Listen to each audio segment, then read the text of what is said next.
দুই উৎস থেকে যোগান নিশ্চিত করার পরও বাড়ছে আলুর দাম। এবার মৌসুমের শুরুতেই প্রতি কেজি আলুর দাম ছাড়িয়েছে 50 টাকার ঘর। ক্রেতাদের অভিযোগ, বাজার তদারকিতে অবহেলা আর অব্যবস্থাপনার কারণে সুযোগ নিচ্ছে অসাধু ব্যবসায়ীরা। এদিকে কোরবানির আগে ঊর্ধ্বমুখী মশলার দামও বাড়াচ্ছে দুশ্চিন্তা। 1-2-3 ঢাকায় জমি জিতে নিন 100% ক্যাশব্যাক সহ 20 কোটি টাকার পুরস্কার। বাজারে নিত্যপণ্যের দামের ঊর্ধ্বগতি যেন ঘি ঢেলেছে প্রকৃতিতে বহমান তীব্র উত্তাপে, যাতে ভোগান্তি বহুগুণ বাড়িয়েছে সাধারণ ক্রেতাদের। মৌসুমের শুরুতেই এবার লাগাম ছাড়া আলুর দাম। রাজধানীর বিভিন্ন বাজারে সপ্তাহ ব্যবধানে 5 টাকা বেড়ে খুচরায় প্রতি কেজি বিক্রি হচ্ছে 55 টাকায়। তবে কারওয়ান বাজারের পাইকারিতে একই আলুর দাম 40 টাকা, অথচ দেশে আলুর উৎপাদন পর্যাপ্ত, আমদানি হচ্ছে বিদেশ থেকেও। সংকট হলো কম থাকার কারণে মানুষ মনে হচ্ছে কী জানি হয়ে যাবে, যা পারছে দাম কিনে রাখাতে আলুর দামটা অনেক বেশি বেড়ে গেছে। এই মৌসুমে এই টাইমে এই আলুর দাম এত হয় না।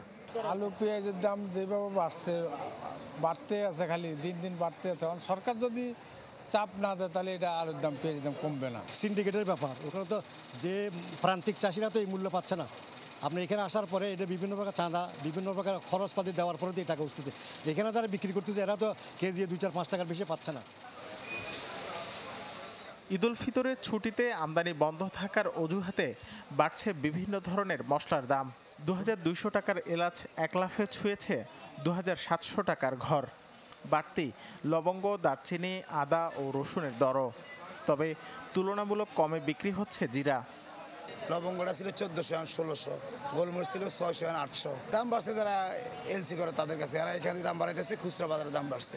এটা ঠিক না, আমাদের জন্য মানুষ ঠিক না। আমরা তো মানুষ না, আমাদের তো আরো সীমিত আয়ের মধ্যে আমার চলতে হয়। কিছুদিন আপনার ইম্পোর্ট বন্ধ ছিল সরকারি ছুটির কারণে, এই কারণে হয়তো কিছুটা ক্রাইসিস তৈরি হয়েছে, ডিমান্ড বাড়ছে কিন্তু সাপ্লাই কমছে, এই জন্য হয়তো কিছুটা দাম বাড়ছে। তবে আশা করা যায় যে আবার যখন স্বাভাবিক হয়ে যাবে, এখন এই সপ্তাহটা গেলে হয়তো স্বাভাবিক হবে।